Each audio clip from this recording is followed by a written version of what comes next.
안녕하세요. 만나서 반가워. 뭐지? 왜 성홍아? 야, 보자마자. 보통 이제까지는 걔도 이렇게 좀 어색하지만 좀 인사하고 이렇게 좀 몇 분 지난 다음에 했는데 반가워. 만나서 반가워. 왜 성홍아? 일하러 왔잖아 우리. 아, 진짜 밝아진다 여기가. 아 진짜? 아니 사람이 이렇게 기운이라는 게 있거든. 근데 되게 밝은 기운을 가지고 있는 것 같아. 주변을 밝게 요즘 하고. 그런 얘기를 너무 많이 들어. 반가워. 아 너무 반가워. 아니 근데 재하가 제주도 사람이야? 제주도 나는 5년 차 됐어 지금. 제주 산지가 아 원래 제주도 사람은 아니고 원래 그냥 서울 사람. 원래 서울 사람. 거봐 서울 같잖아. 제주도 사람은 일단 좀 칙칙해. 여기서 제주도 사람 욕하면 안 돼. 칙칙하기로 이렇게 칙칙할까? 여기 수염 이렇게 덮이게 돼가지고. 그럼 5년 된 어디 살아 그럼? 어디 살아? 광명 아나? 알지 광명. 중산간이라서 아주 살기 좋아. 살기 좋아. 날씨 너무 좋고.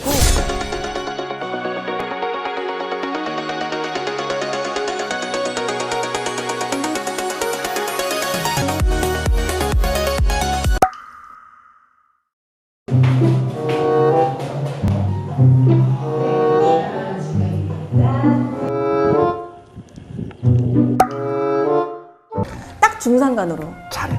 맞아 요새는 이 전망이 바다가 직접 보이는 데보다 거기를 등지고 있는데 이런 데 훨씬 더 아니 바닷가는 그냥 가면 되잖아. 가끔 가야 좋지. 매일 보면은 지겹지. 나같이 잘생긴 사람도 매일 보면 지겹다 하더라고. 이렇게 제주도에 나같이 근데 잘생긴 사람도 매일 보면 지겹다 하더라고. 제주도에 사는 아시더리 동호회 골프 최광전. 이름만 들어도 멋있지 않습니까? 제주도에 사는 아시더리 들려주는 이런 얘기보다 고향은 아니지만 여기서 사는 사람이 중요하다고 난 생각해. 살아보니까 어떤 게 좋아? 살아보니까 사실 원래는 내가 약간 조금 보다시피 좀 밝잖아. 많이 근데 밝아. 사람들한테 에너지를 많이 주는데 약간 받을 때는 딱히 없어. 아 받을 때가 딱히 없어. 여기는. 나 정도의 그릇이 되는 사람들이 잘 없기 때문에. 그래서 근데 제주도가 주는 사시사철 너무 화려하고 그리고 약간 기운이 있더라고. 자연이 주는. 자연이 주는 에너지가. 에너지가 남다르고 그냥 너무 좋았어. 아니 근데 이렇게 밝은 사람이 무슨 얘기를 해줄까? 아, 나 막 약간 울 것 같아서 내가 감정이 이 풍부해서 얘기하다가? 조금 어떻게 보면 약간 슬픈 이야기 그렇지. 그리고 꼭 우리가 알아야 하는 이야기를 내가 할 건데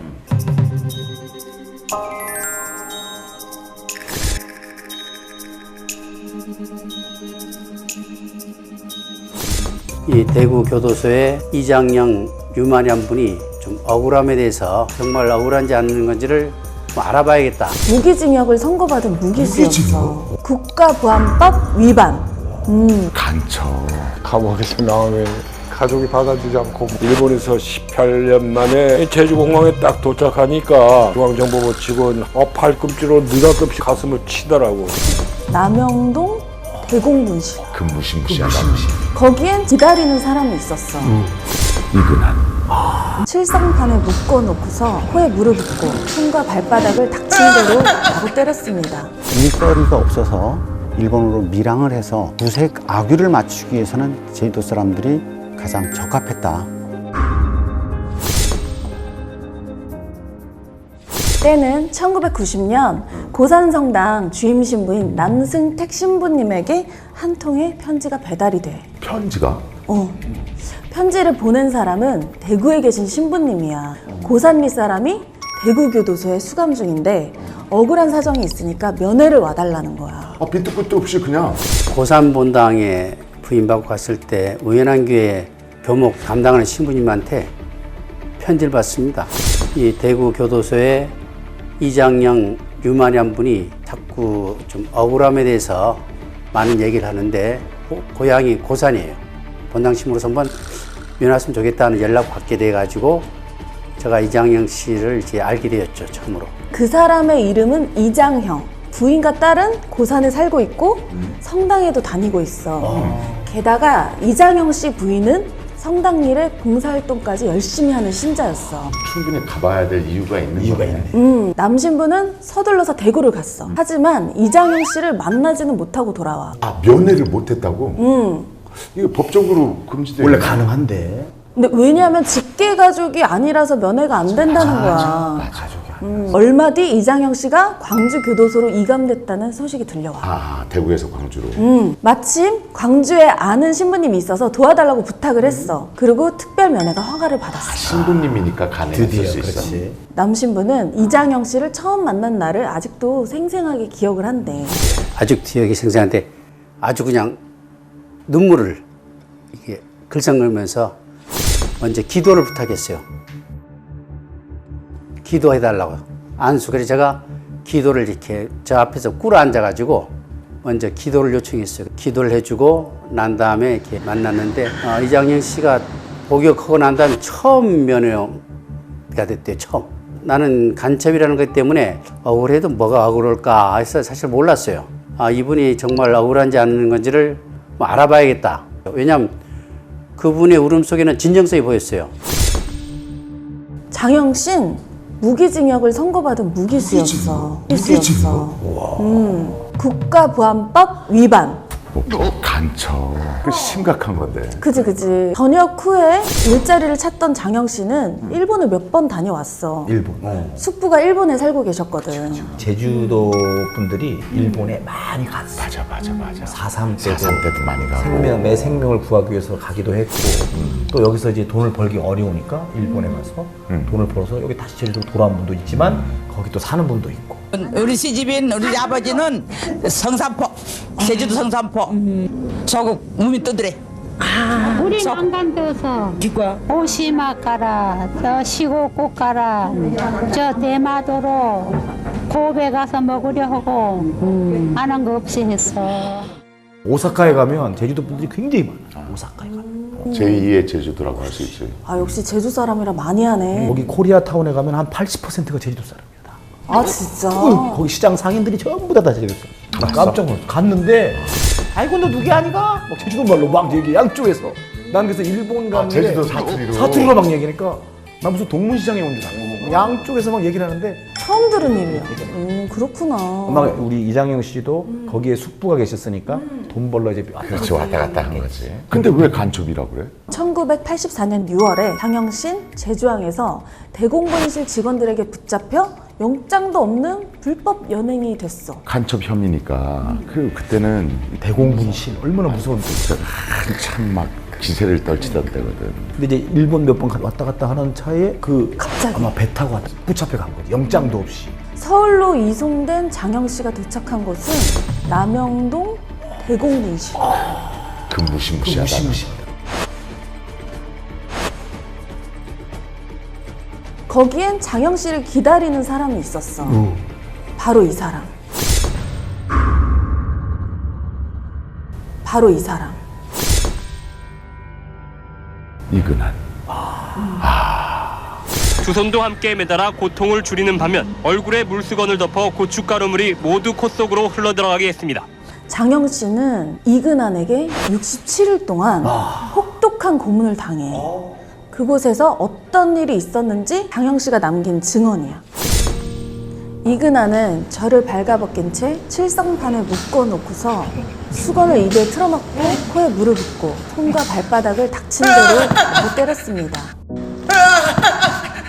그리고 마지막 수단으로 발가락 사이에 전기선을 감고서 전기가 흐르게 하는 전기 고문을 가했습니다.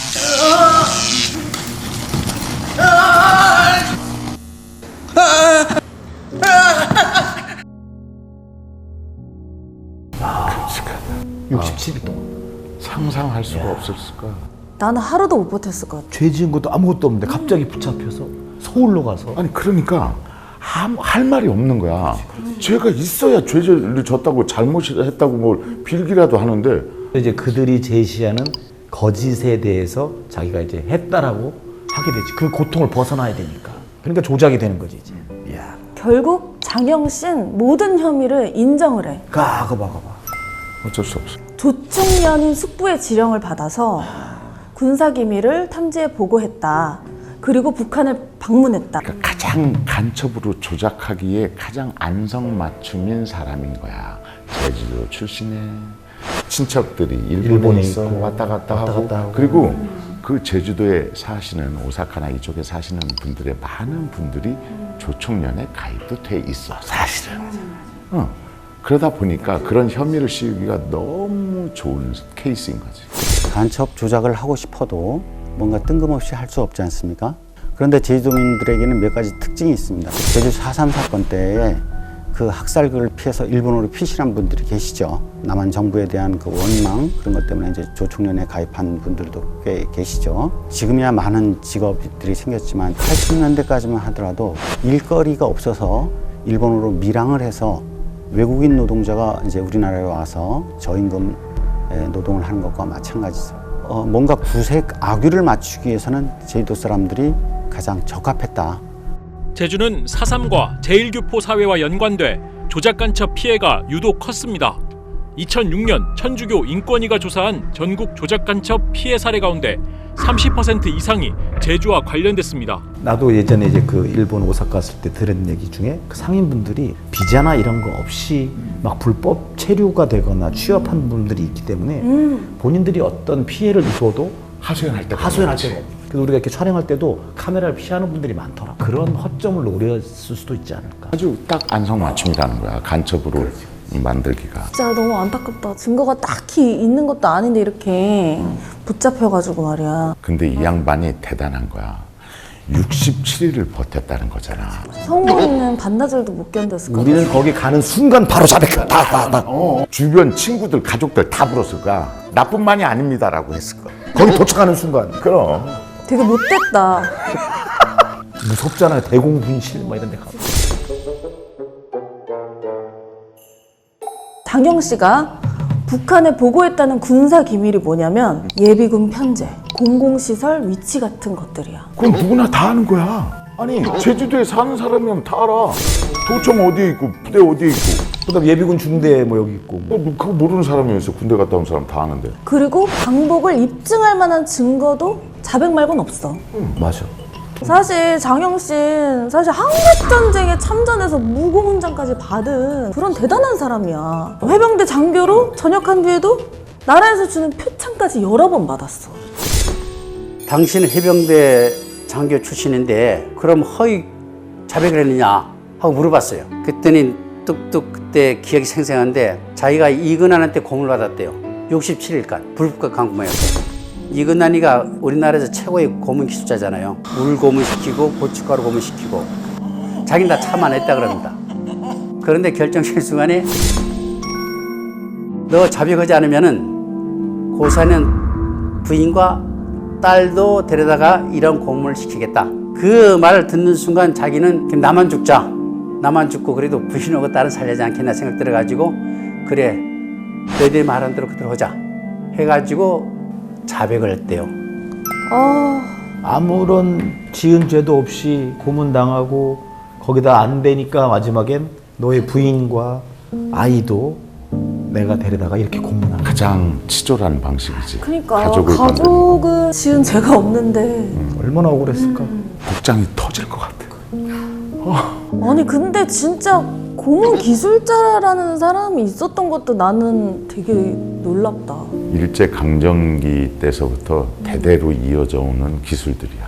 일제 강점기 때 독립운동가들을 그렇게 고문을 하고 일본 사람들한테 우리나라 사람들이 그걸 배워. 정말 억울하고 힘든 것은 독립운동을 하다가 잡혔는데 조선 사람들한테 대한민국 사람한테 고문을 당하는 거야. 친일 경찰 막 이런 사람. 미치는 거지.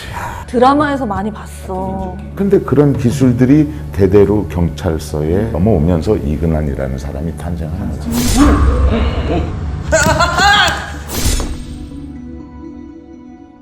악명이 높았나 봐. 어마어마하지. 이근환 알았어?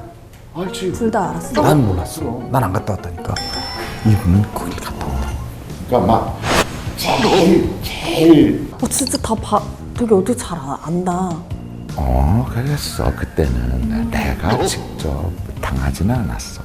그래서 남신부는 장영 씨를 도울 방법을 찾기 시작했어. 이분이 정말 억울한지 아닌 건지를 뭐 알아봐야겠다. 대법원 판결 기록을 서울 변호사를 통해 가지고 떼보게 됩니다.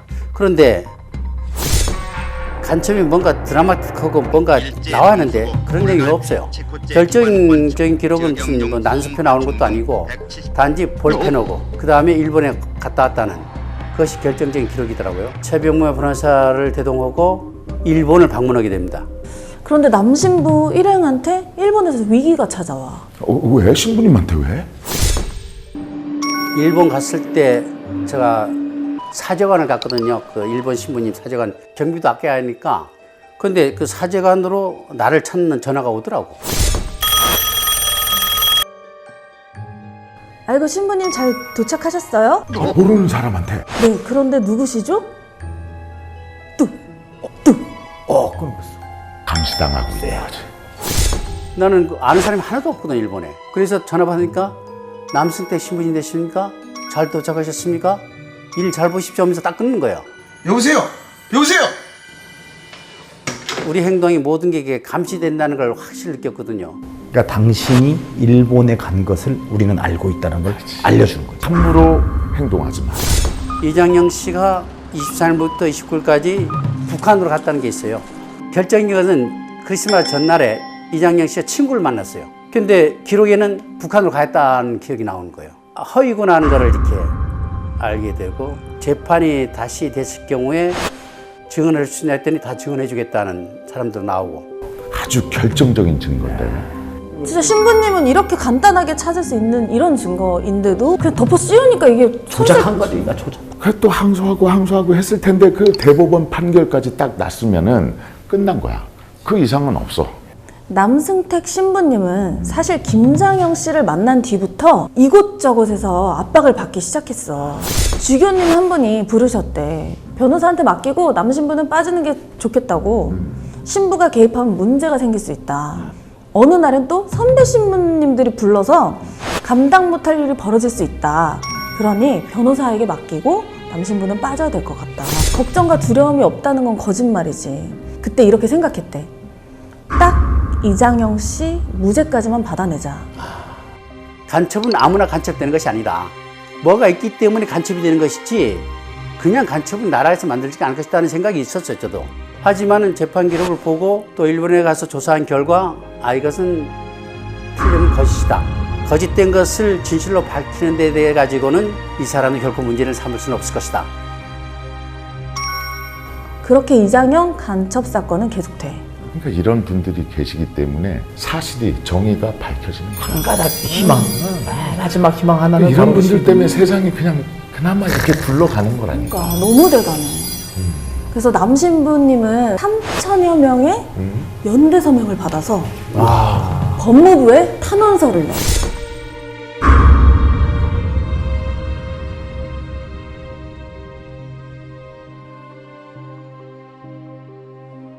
장영 씨의 석방을 위한 모임도 결성이 된 거야. 그래서 1994년엔 천주교 인권위원회가 탄생을 해. 그 교도소에 참 편지를 많이 받습니다. 어떤 편지는 나도 억울하다. 신부님 저도 받으십시오. 그런 편지들을. 제주 사람만 국한된 것이 아니라 이게 부산도 있고 인천도 있고 서울도 있고 그러잖아요. 그래서 제가 혼자 감당할 수가 없잖아요. 이 많은 사람 어떻게 감당해. 그래서 그런 사람들을 정력 우리가 돌봐야겠다 해가지고 그래서 이런 사연을 전국에 있는 신부 수녀들만 해가지고 1000명이 넘는 걸 받았어요, 제가. 그래서 그 사람들을 기준으로 해가지고 천주교, 처음엔 조작 간첩 대책위원회를 모였죠. 또 김수환 추기인이라든가 지학순 주교님 같은 분을 고문으로 우리가 모실 수 있었죠. 그분들이 앞장서 줬으니까.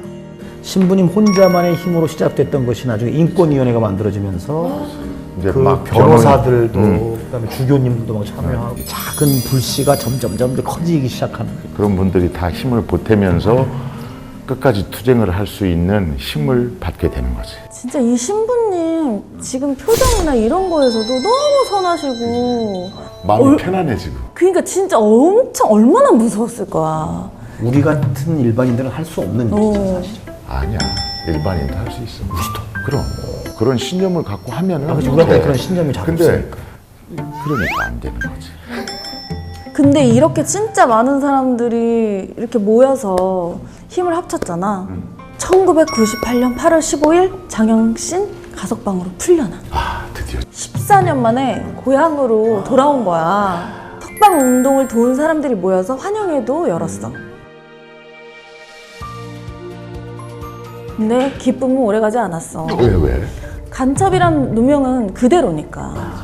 이게 가석방. 풀어준 게 아니지. 무죄 선고가 아니고 내 기억에 연좌제라는 것도 있었어. 연좌제. 가족 중에 한 명이 간첩이잖아. 그러면은 그 주변에 있는 사람들은 공직이나 이런 데 아무것도 못 가. 공무원도 못 돼. 얼마나 그리고 거리를 두겠어. 내 고향 딱 왔는데 다들 막 수근수근 거리고 막 간첩이래 이러면서. 그래서 장영신 명예 회복을 위해서 재심을 신청을 해. 재심 청구를 했구나. 대단하다. 우리 사회는 잘못된 과거에 대한 청산을 제대로 하지 못한 과오를 가지고 있습니다. 그 중에서도 인간의 기본권을 무참히 파괴했던 일에 대해서는 국가보안법의 폐지 논란을 접할 때마다 출발점을 확인합니다. 상상하기 힘든 고문 속에서 간첩으로 조작되진 사람들이 억울함이 과목문을 나섰다고 해결되어지진 않습니다. 연행과 불법 구금 사실이 밝혀진 것은 앞으로 있을 재심 과정에서 당시 사건 관계자들의 보다 전향적인 자세를 촉구합니다. 그러고 나서 3년이 흘렀어. 재판부는 장영 씨에게 무죄를 선고해. 3년 후에 드디어. 오래 걸렸어. 진짜 24년 만에 누명을 벗은 거지. 당시 이 씨가 치안본부 대공수사단에 구금돼 있으면서 고문과 협박을 당한 뒤 간첩 행위를 했다고 허위 진술한 것이기 때문에 증거 능력이 없다. 당시 이 씨의 출입국 기록은 있지만 이것만으로 그가 반국가단체의 지령을 받고 간첩 행위를 했다고 보기 어렵다. 무죄를 선고한다. 딱 마지막 순간에 무죄라는 거 판결했을 때는 좀 허탈하더라고요. 판결 내린 순간은 그냥 멍하게 참 세상이 이렇구나 하는 생각이 들었던 것이 이렇게 떠올립니다.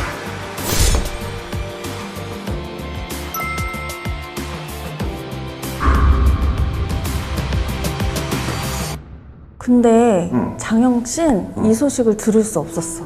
왜? 장영신 췌장암으로 투병 중이었거든.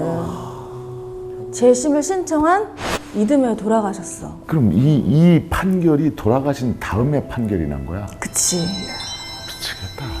아, 판결이 좀 일찍 나오면은 억울함을 좀 해소하고. 그러니까 사실 나는 그 억울함 때문에 그런 큰 병도 찾아왔다고 생각하거든. 그렇지. 그 스트레스가 어마어마했을 거 아니야. 억울함 그리고 그 견뎌했던 고통 그 14년 15년 동안 그 가졌던 것들이 난 병으로 왔다라고 보는 거지. 전 세계에서 우리나라 사람한테만 있는 병이 있어. 화병. 그니까 화병 진짜 너무나도 약간 안타깝지. 설마 국가가 생사람을 갖다 이렇게 없는 사실을 만들어서 간첩으로 만들었을까? 진짜 간첩이 온다면 당연히 잡아야죠. 그것은 이제 북한에서 오는 간첩뿐만 아니라 뭐 산업 스파이가 있을 수도 있고 그것은 우리나라 정보기관이나 경찰이나 그런 데서 잡아야 됩니다. 정말 간첩도 있었겠죠. 하지만 그 가운데는 억울했던 간첩도 많이 있었다는 얘기예요. 지나치게 나라를 지킨다는 그 강박감에 빠져가지고 정말 죄 아닌 사람을 죄로 만들어가지고 정말 억울하게 간첩으로 잡힌 사람도 지금도 종종종 나오고 있는 현실 아닌가.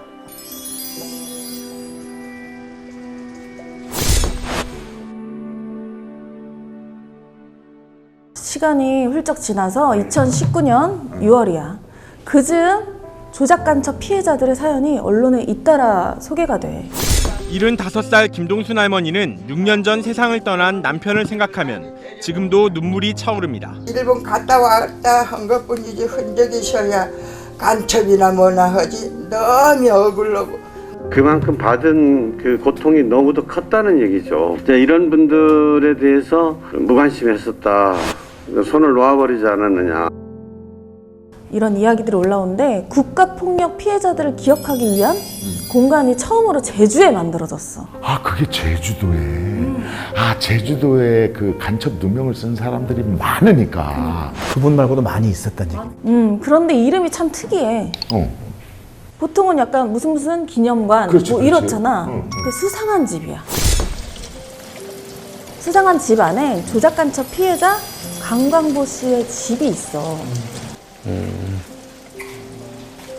그러니까 여기 여기 감옥에서 나오면 그래도 누구 그러니까 가족이 받아주지 않고 뭐 하니까 부모님들이 그 자식이 나오면은 그래도 누울 곳이 있어야 된다 해가지고 이 집을 지었던 것 같아요.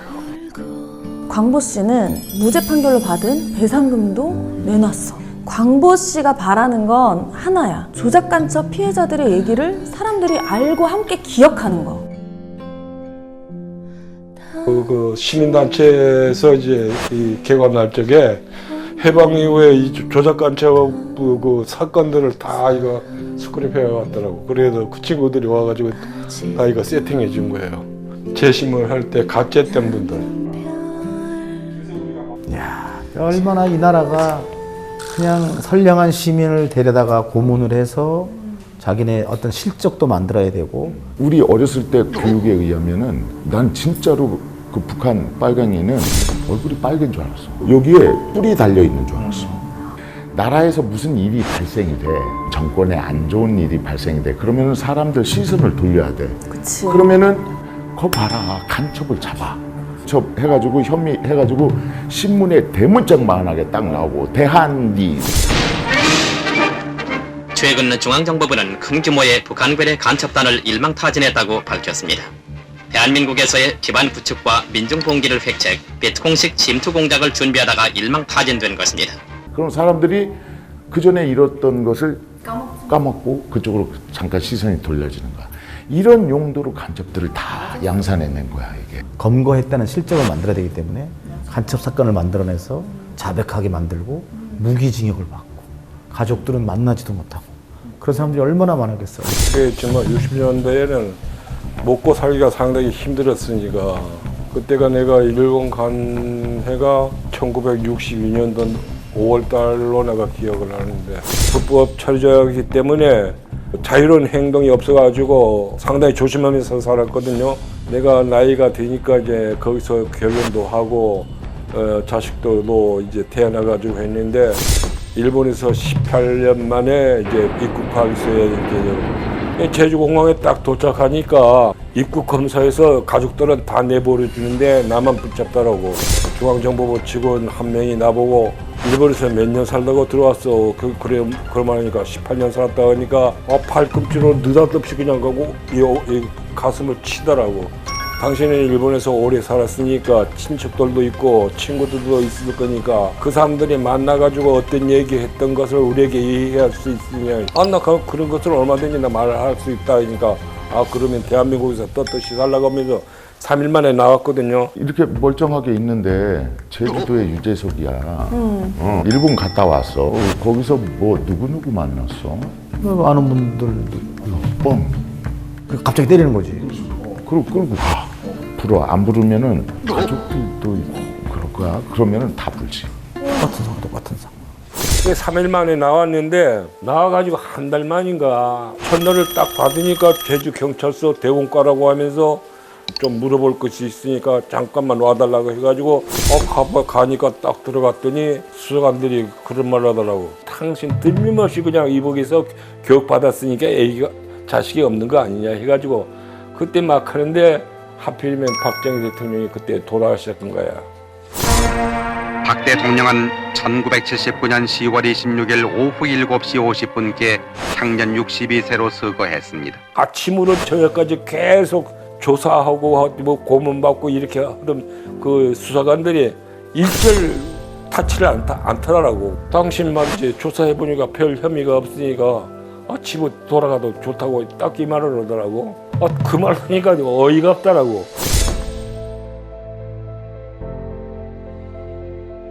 근데 진짜 여기서 끝이 아니라 2달이나 고문을 당했는데 1985년 겨울에 이번엔 보안대 직원들이 또 찾아와. 끝난 게 아니고. 안 보니까.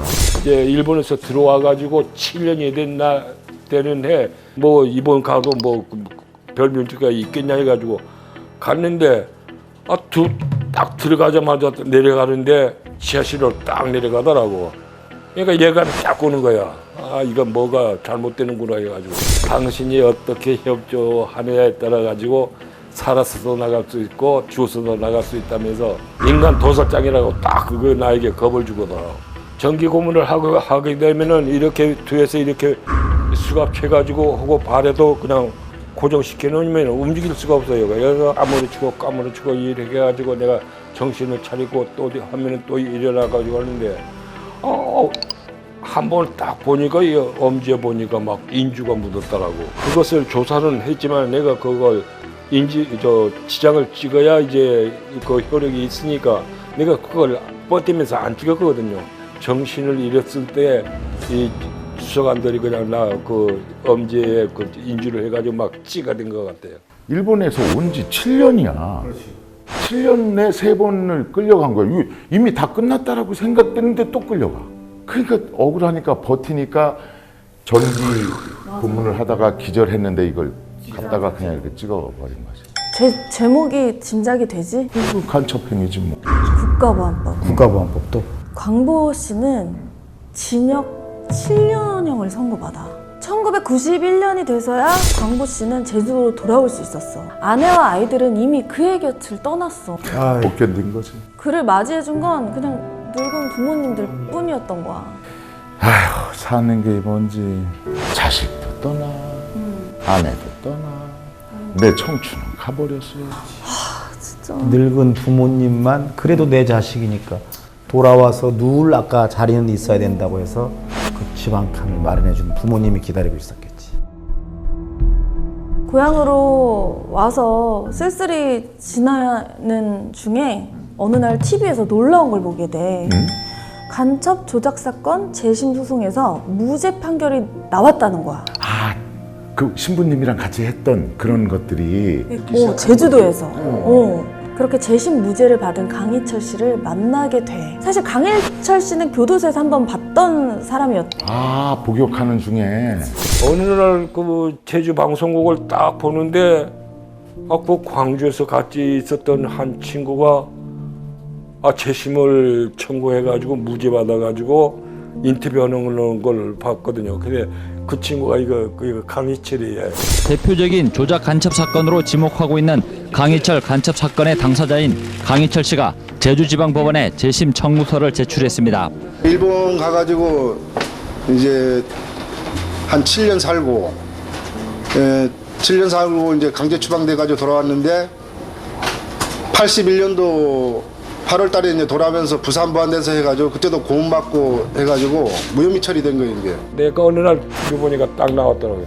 그 친구를 찾아갔더니 형님 나보다 일찍 왔으면 자기하고 같이 재심을 해가지고 할 건데 왜 지금에야 찾아왔다니까 너 나온 줄을 몰랐다. 그리고 드디어 강광보 간첩 사건은 무죄로 판결이 받았어. 이어서 또 2017년도에 내가 무죄를 딱 받으니까 무죄 받으니까 그냥 나는 막 기뻐할 줄 알았거든요. 막 기뻐할 줄 알았는데 너무나 허탈감이 오더라고. 어느 날 눈에 익은 사람이 찾아왔대. 광보 씨를 고문했었던 수사관이었어. 수사했던 수사관이 한 명 찾아왔더라고. 고생했다 하면서 찾아왔더라고. 그래서 당신 내 옛날 얘기하니까 내가 원수지간이나 이런 것이 아니고 나도 세월이 지났고 나도 진역을 살아나왔으니까 내가 딱 한 가지 당신에게 묻고 싶은 말은 뭐냐 하면은 당신들이 4개월 반 동안 나하고 조사를 하면서 당신들은 알 거 아니야. 간첩이고 간첩 아니라는 거 당신들은 알 거 아니야. 수사관이라면. 그러니까 그 말 하니까 아이고 강광보 씨 말이야. 시대를 잘못 받아서 그렇지. 왜 그걸 또 묻냐 하면서 그냥 도망쳐 버리더라고.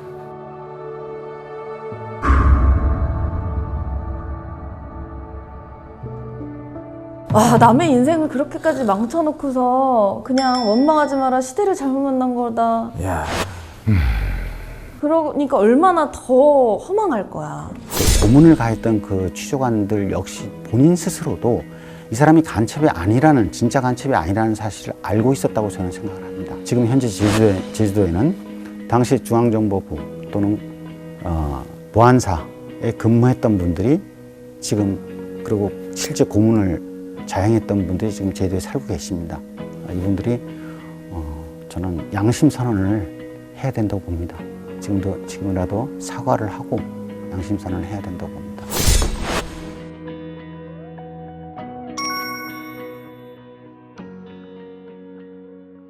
광복 씨가 태어난 곳이 고늘동이라는 마을이거든. 아, 제주에?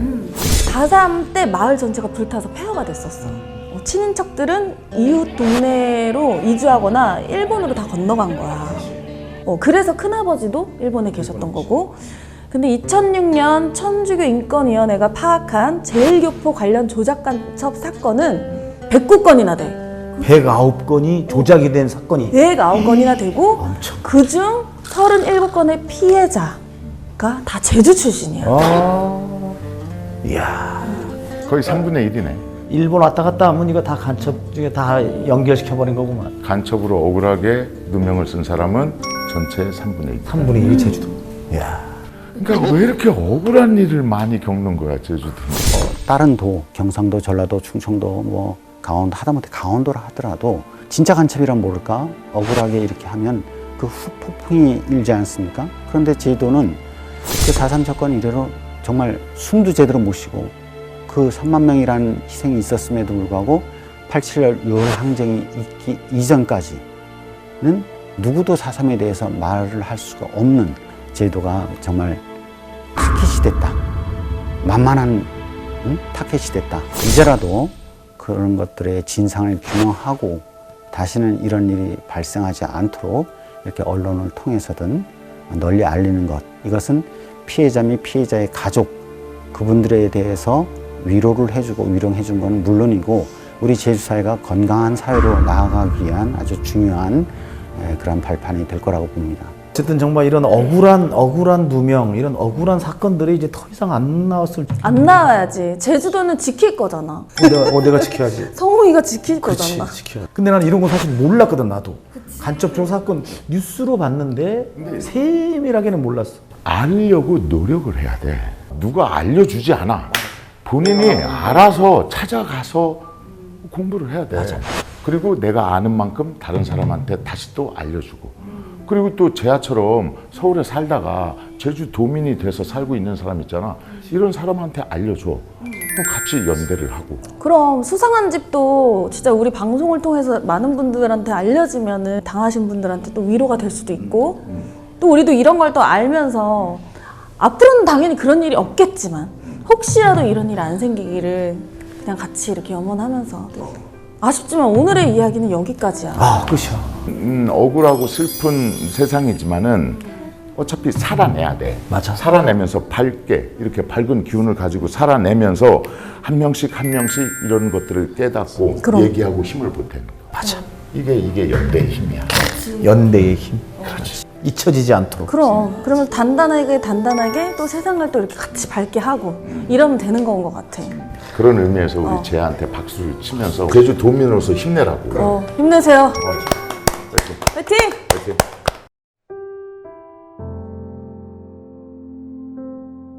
안녕하세요. 와, 너무 예뻐요, 공간이. 오, 엄청 뭐라 그래야 되지? 이렇게 잘 만들어 놓으셔서. 내 고향은 저 하북인데 내가 거기서 86년도에 간첩으로 이제 구속되니까 부모님들이 그곳에 살 수가 없어가지고 출소하고 보니까 저기 와가지고 살고 계시더라고. 이름이 수상한 집인 게 저는 너무나도 되게 특이하다고 생각했거든요. 왜 수상한 집으로? 그러니까 모든 분이 수상하게 보였잖아요. 저를. 네, 또 그 위트 있게 풀어내셨구나. 네. 명이 되니까 뭐 한 거예요. 몇 분만 이렇게. 제주도의 현대사를 잊지 말고 기억하고 그리고 우리가 나누고 여러분들도 많이 공감해 주셨으면 좋겠습니다. 그리고 수상한 집 많이 찾아주세요. 감사합니다.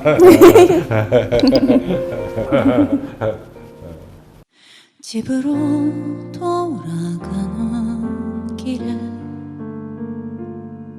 지는 햇살에 마음을 맡기고 나는 너의 이름 떠올리며 수많은 생각에 슬퍼진 우리는 단지 내일의 일도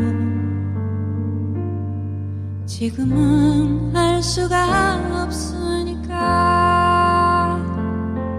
그저 너의 등을 감싸